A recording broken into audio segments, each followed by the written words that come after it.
Crissy, thank you for being on Attribution Time. I'm so excited to have you on. Uh, we, I started tracking things that you were posting on LinkedIn, and I was like, we need to talk because I was just like, it was just spot on of some of the challenges that people were facing with attribution. And yeah, just thanks for being on Attribution Time today. Yeah, thanks so much. I'm excited to talk about it. It's a very hot topic, so so it's no surprise that you have a whole podcast dedicated to it. There's Yeah. endless amounts of commentary on attribution. Yeah, and hopefully people can nerd out with us in this. I obviously get a little more excited than probably the average person about it, but you sent me a really cool slide around when to use attribution, and we kind of talked about this idea of like, not a one size fits all attribution, which is hmm the challenge at times when people are trying to do it, marketing groups are trying to do it. Break that down a little bit more for me, what you're seeing, what you're experiencing there. Yeah, so I think one thing that has like happened in this space and what I think about is like I think there's just kind of confusion around attribution, which is great because there's resources like this, but I think a lot of the time, when people think about attribution, they quickly think about like multi-touch attribution, and like getting a look at all of your touch points and how they're impacting your campaigns. And they're always trying to look for kind of like that silver bullet. Oh, what is the like one type of reporting that I can do to help me show that my marketing is working? Or to what they actually should be thinking is how to improve it. But that's usually like, how can I actually show that I'm influencing pipeline and really contributing to revenue? And I think that's like probably where some of the confusion starts with. I think in some ways, historically, CMOs and marketers have been told that you have to like prove yourself. You have to like come to the board with like hard numbers and ROI and really speak about revenue. And that's true. You should be speaking about revenue in an aligned way. Mhm. But if you're trying to figure out like how attribution can help you prove, your marketing, I think that's a slippery slope. I think it's more around how you can actually improve your marketing, get insight into what is working.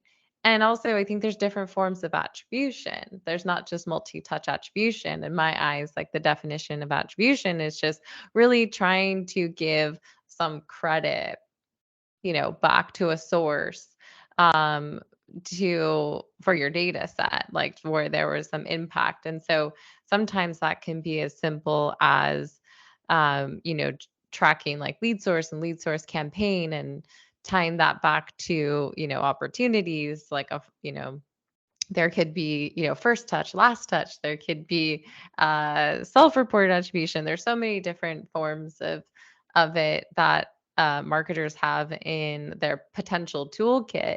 It's just figuring out what is going to be the best model to use based on what you're really trying to measure. Yeah, exactly. And I think with marketers, they go out and they try to do attribution. And like you said, there's a lot of tools that are typically already in your tool belt based upon the marketing automation platform you're using and self-reporting. Like you can do a lot of it. But I think what happens with marketing metrics, which is a lot of that, right? Is how many leads do we create, how many MQLs, and then start tying back opportunities to that, and then so those metrics begin to become attribution, but it's the kind of a hmm single source attribution, and it just continues to mature, and then at some point it loses its identity and becomes how do I just prove my worth, right? Like hmm to what you're saying, and we can't lose sight of that of no, we're trying to understand how do we attribute back to what are meaningful engagements or touch points along the buyer journey that help us create better deals, and somewhere it just gets lost as things get more complicated. Uh, and it's an interesting process that happens there as you work with different marketing teams. Yeah, and I think it's like some of those things have their purposes. It's just making sure that you're like aware of where it's going to be, useful for that type of reporting. So the slide that I broke down kind of talks about like three different kind of areas. Um, I some of the terminology that I used around the demand types is kind of based on Refined Labs. We're really close with them and Chris, and so I really like kind of how they phrase it. So when we think about some activities with marketing, there's really things that will help like create demand, capture demand, and then convert demand. And to me, I when I looked at that, I was like, okay, when I think about like reporting and attribution, like there are certain types that will Mhm. lend better to tracking those activities. And I think a lot of the time people will just focus on demand capture activities and reporting on that. That's what people really think about when they think about attribution.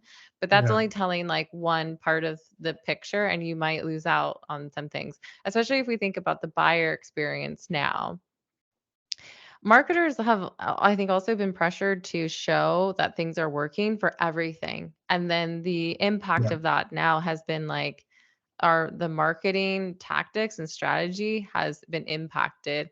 And so they haven't, invested enough, in my opinion, on kind of like brand activities or things that you can't track, when really those are the things that are actually maybe going to be most useful at creating demand. And you can't really capture demand unless you're creating demand. right. You don't have the causation and correlation type of metrics to be able to identify any of that.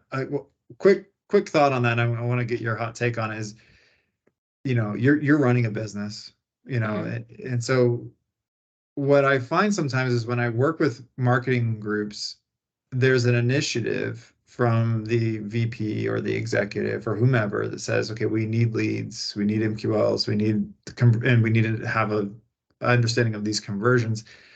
And that's kind of the age-old thing. Like if you go back to any mhm, business book, that's just how you run them, like your marketing, right? mhm, But to your point, like marketing then tries to go out and buy these other tools to help them create, like, understand the journey, understand these mhm, processes, understand the buyer's engagement. And there seems to be a silo there of like the mhm, marketing team has all these metrics and trying to do attribution so that they can understand and create worth. But then like the executives over there saying, I just need to know these things. And there seems to mhm. be a disconnect in that. Is that something you've come across with and as you've kind of ran your own businesses, or even what you're seeing with the businesses that you're working with?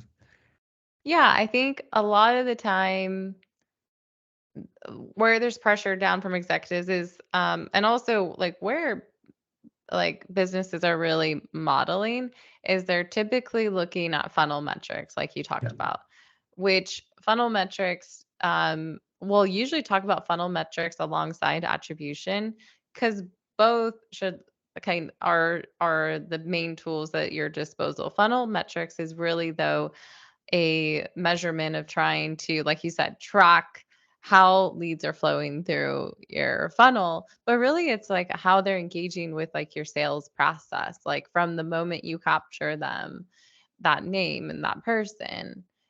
How are they following your sales process that you're setting? Are you setting sales ready leads to sales? And then how are those moving into like working? And then are you getting meetings booked and then to opportunity? And that's really valuable, and then to revenue really. And then that's really valuable for a company because they can get, insights Yeah. into what's working from their sales process. And then also if from that point, if you're looking at the tipping point, which is usually what we would suggest for funnel metrics, where you can, once a person becomes sales ready, and what you can track the source and um, the campaign of what actually like caused them to become sales ready. Like you said, it's one point of reference, but that funnel metrics are the kind of that top level. And there's a lot of business planning, because when you're doing some business planning, you kind of need to draw a line in the sand to say like, hey, where are all our kind of leads coming from? Usually they're tied to sources where you're putting in budget, but it needs to be taken also with like a grain of salt. To me, funnel metrics are actually better at getting insight into bottlenecks in your sales Yeah. process, and also how you're sending sales ready leads to sales, and if it's good or not, if you're have and also putting SLAs around that. But it's good to see kind of like what's converting over to opportunities, so you can kind of draw a line in the sand and report on those. But where it falls short is it doesn't always tell the full picture. Like you said, it's like, Right. what is driving that person to um, become an MQL or sales ready? But there's a lot of activities that we do that isn't that activity. Like I said, there's demand creation Yeah. activities like a podcast that they're listening to, or community engagement, things like that. And then alternatively, there are some channels that are just purely there for pushing people through the funnel, especially pipeline velocity. And that's more, to me, like more demand conversion activities. And that's where, like, an even spread model for attribution, pipeline velocity or conversion influence, like last touch model, that can also be useful. So, um, like I said, it's like pairing the right tool, Yeah. but yeah, there is a little bit this disconnect. I think the biggest disconnect too, with so much over indexing on certain funnel metrics from the board, is they're always wanting to like see that there are certain channels showing up in that tipping point. But like I said, there's a lot of things that just can't be tracked, but are just good for marketing. And that's where, like now, I think marketers are starting to realize, okay, I'm going to take this data, but I'm also going to continue to educate my board and the executive team that there's some things that just we're not going to be able to track well. Yes, we can put certain things in like self-reported attribution when someone comes inbound, or I actually like putting that into the sales process, like having a BDR or a salesperson actually say like, hey, how did you find out Yeah. about us? Yeah. And things like that. Yeah. So Well, that's then a you good can, point. You don't have to have a form. Like no. allow that to happen organically, Hmm. and have a way to be able to insert that or track that. That isn't a heavy lift by any means, but it's really valuable to have that self-reported, because again, there's things in which we can't track. And I just wanted to really highlight that for whoever's listening. Like there's ways to capture that outside of just a lead gen form or something of that sort. Like there's be a Yeah. little bit, that you can be strategic and have a fun way of being able to capture that kind of data point.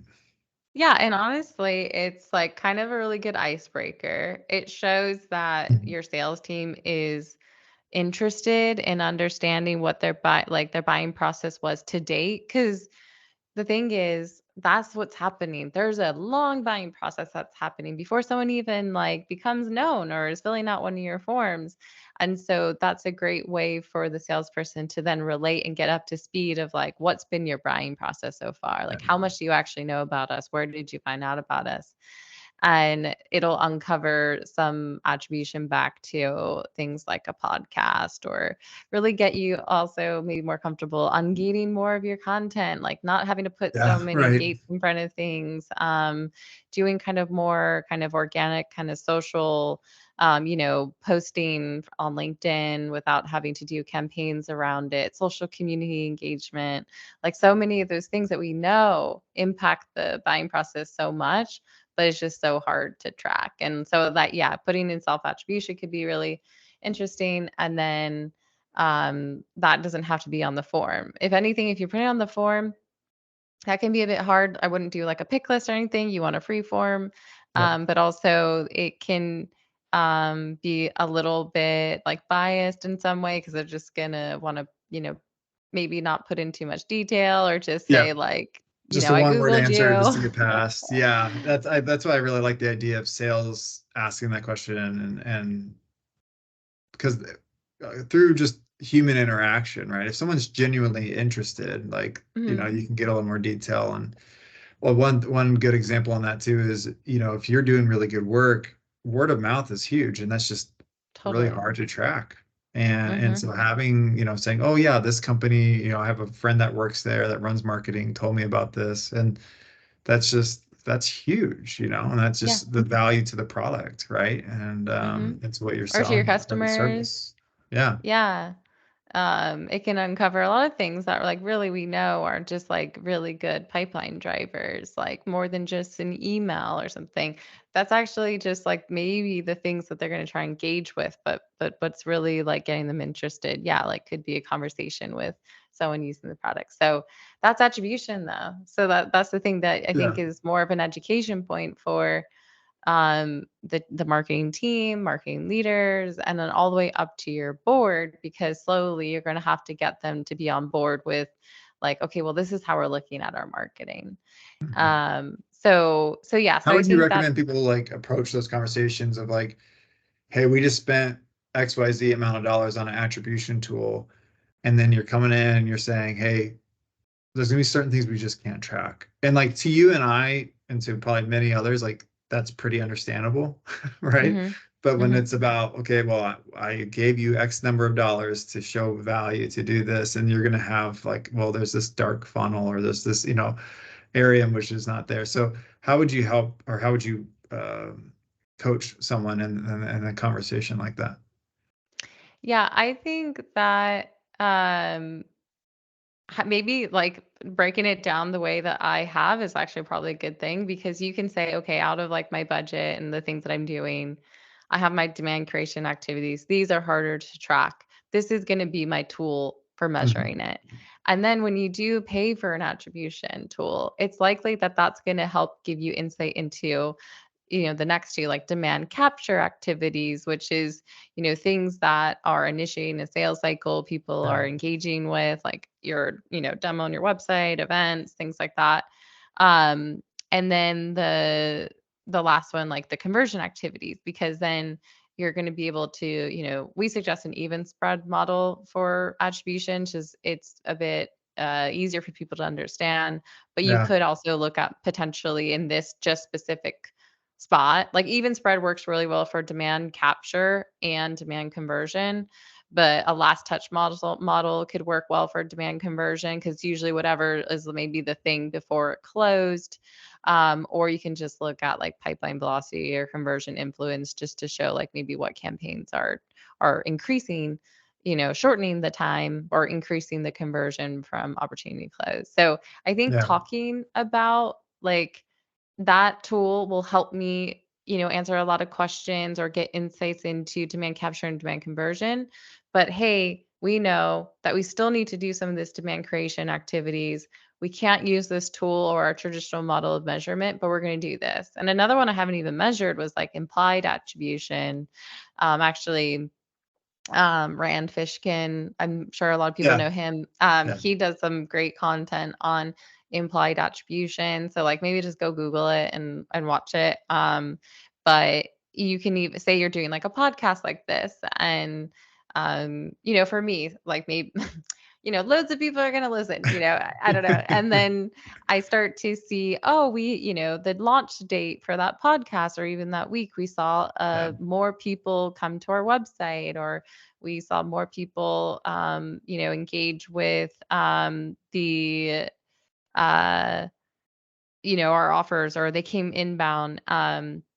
You can do some implied attribution to say like, oh, it's likely it was maybe because of that podcast I was on, or my CEO Yeah. was on, or our own, right? Yeah. It's a bit, that's harder. It takes investigation, and that's maybe not what you're going to report back to, a You can't C-level go up. board. Yeah. Yeah. What Yeah, I but want it to, is good for you to still have as like something that you're measuring. Yeah. yeah, I want to touch on that because a common question I'll ask for those who are listening know, like, what's the future of marketing attribution? And, you know, what's been a common theme throughout our conversation is the human element to all of Uh-huh. this, right? Yeah. You can go out and buy a tool, you can go and do these things, but like at the end of the day, like you need sales to have a good conversation to understand like how they actually like hear about you. And then Uh-huh. the implied attribution, Brand Frischkin's great. And so, but yeah, like how, like those are data points that even if you use AI and AI takes over attribution, like how would AI gather that information, right? You would have to at least tell it like, hey, I did a podcast this day, or like it's just Yeah.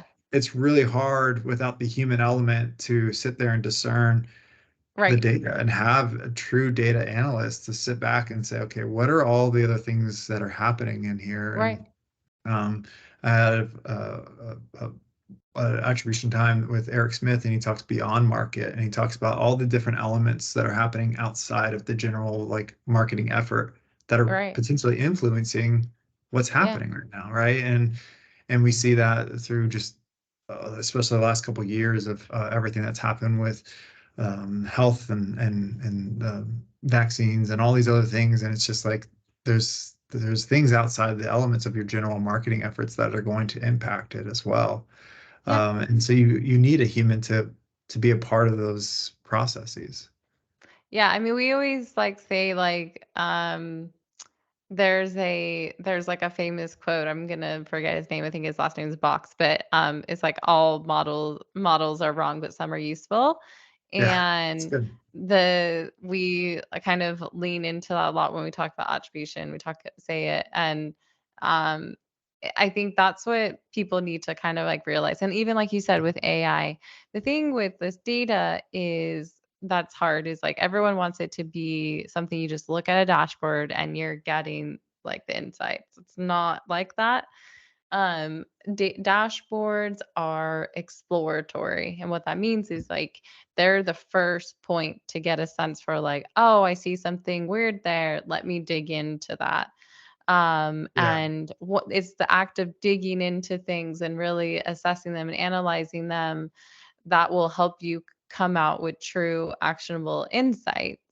Funnel metrics can maybe give you a better sense of like, okay, I'm going to look at a dashboard. I'm going to they're a little see more concrete, right? they're more like ingestible like that. But with Yeah, when we're talking about something like attribution, like you said, there's a lot more you need to explore and dive into. I mean, even funnel metrics you need to. Like why, why is absolutely. our why is our conversion rate to working like low? Or why are we seeing this region like not, their speed to lead is, like a week. Like why is that happening? So you need to dig Yeah, into it. But this is I think it's knowing that this is the first point, and then it's really around trying to figure out like what model are you going to use, and um because there's a lot of different things we can say. Like all the models that we're going to try and hang our hat on will have flaws. It's just yeah, figuring out which ones are going to help you be most useful to you. And that's why I said it's like pairing those models to what you're trying to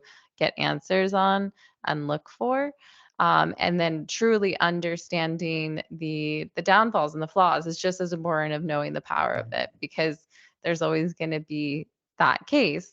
And then the main thing, like you said with AI, yes, you're gonna have to like train the AI to like understand your data set, understand like what was going on there, but also there's a little bit of a nuance to do storytelling. And can AI actually do that? And that's really where a marketer can lean into yeah, is like, yes, like getting all those insights to improve your marketing, but I know it's blindsided to say don't use this type of data to prove your marketing, especially now when your yeah, budgets are under discretion, your whole job is under discretion. yeah, So then it becomes okay, but can you use this data to do some storytelling? Don't go in and say, "Hey, we generated, this amount of revenue." That's not what attribution is for. It's more getting insight into okay, from self reported, we're seeing this for some of the activities that we can't really track. But from our multi touch attribution data, we're seeing, okay, out of these sources that we are investing in or we're tracking, these are ones that are, influencing pipeline the most yeah, and revenue the most. And kind of doing a correlation between even figuring out which of channels are just maybe not worth the time. Like I think if you look at attribution data, close one revenue data, like a lot of marketers will see there's certain channels that just like don't work, but maybe you've been pressured to use it for so long. So you can at least make the case to say, hey, I'm going to de-invest in, content syndication or something. yeah. So, No, I'm so glad you said that because when people post about marketing attribution, they're like, "Oh, it just didn't work," or it's such a it's something that we scrapped a long time ago, and I think part of that when you start reading a little bit deeper into the discussion, they tried one model, they, Mm-hmm. and it's just like I don't, did you really give it the college try, or is it just like, hey, we did this and it just didn't work for us type of mentality? And because there's a lot to build on it. And I Right. think it's one thing that's lost in translation when you buy a product that is Mm-hmm. supposed to help you with it is it's not a marketing automation platform where you can buy that and start sending emails. This is Mm-hmm. something you buy and you are constantly maturing and updating and getting analysis from. It's truly an analytics tool, which Mm-hmm. constantly needs to be, evaluated. And Yeah. I think that's where I think that's some of the challenges with, because it has marketing in front of it. People just assume there's this idea of like kind of plug and play within marketing operation tools, where it's like, no, this takes a lot of time, and this is always maturing and evolving with your market. Yeah. Yeah. I think another thing that it would be hard for like I think maybe for marketers if they're really just looking at the data is to understand biases and even some of the ways that we display um, attribution data can help with that. So folks won't be able to see this here, but there's sometimes a case of where certain channels do create a lot of do influence a lot of opportunities. But that could be purely based on like a self-fulfilling prophecy. And a Yeah, big right. example with that is like say your biggest like web content program of the year. It's like your one like report that you do, everyone downloads it. That's going to show up as having like a lot of influence. And so you need to kind of weed out some of that bias. So we like to look at not only the number of opportunities or the total pipeline, but just also looking at like the like true kind of conversion to see the ratio between like how many opportunities influenced versus the pipeline Yeah, versus how many responses that you're getting and things like that. So I think you can see certain channel and then what's the propensity for all those people who converted then to become an yes, opportunity, an opportunity and so forth. So I think doing a little bit of that. I mean, you don't even have to do that. Just looking at the data to say, okay, or people will often see like their, contact us or demo requests influence a lot of pipeline. Like yeah, duh, yeah, not to yeah, yeah. I don't want yeah, to swear here, yeah, but normally I do. yeah, But like, no duh. yeah, And so it's digging into though if you're tracking your UTMs on the campaign member, yeah, looking at what channels are driving more of that, those conversions and so forth. So um just trying to uncover some of those biases. And I think that's where people like see it. They're like, oh, this isn't telling me anything. It's just telling me that contact sales is right. influencing a lot of my pipeline. It's just telling me that all the things that I kind of already knew. But with like an even spread model, and then if you're able to kind of weed out some of those biases, or if you're looking at velocity instead, um, can maybe get you some better insights. And honestly, I think attribution is better at telling you what's not working versus what is working. If you're Yeah, just going to say well like, said. "Hey, these are all our top channels and how much pipeline," you're losing out on the real impact to tell you, "Well, what's not showing up? What did Mhm. you invest a lot of time and effort into and money that's just not influencing?" And uh uh, and the type of influence. So when I look at like events, a lot of people will be like, "Oh, my events like are not showing up," or yes, maybe they're not if you're looking at it for a certain type of model. That's why even spread is really great. But also, you should look at maybe like trying to figure out, okay, from a pipeline acceleration standpoint, how are events doing? Because normally, like, they're really great for that, or, direct mail and so forth. So, um, Yeah, I wonder with that you though, know, like, does it happen to where when you first start with attribution, it's it is the what's not working. yeah, I But think then so. as you mature that, now it becomes what is working. Like, like I think it Yeah. becomes somewhat of like a bell curve of sorts where you you say, okay, what's not working? You fix that, and then you kind of get to like, well, we know like all the things that are working, and now it's not as fun. Like, who knows? I don't know like how legit that is. I would have to test that Well, out, but the it's way interesting how that would Yeah. potentially I play mean, the out. way that you're talking about that is kind of like how it should be used because it'll get you insight into what is not working. So you Yeah, stop investing in that. It's getting you insight into what is working. So you start to do more of you that. start And so plugging then away. hopefully then you'll see more and more things showing up as doing better. And that just proves that like you're using the data the way it was meant to be used, which is to try and help you make better decisions. Yeah, Um, and then also you need to just think about like time. Time is like the biggest enemy for some yeah, marketers.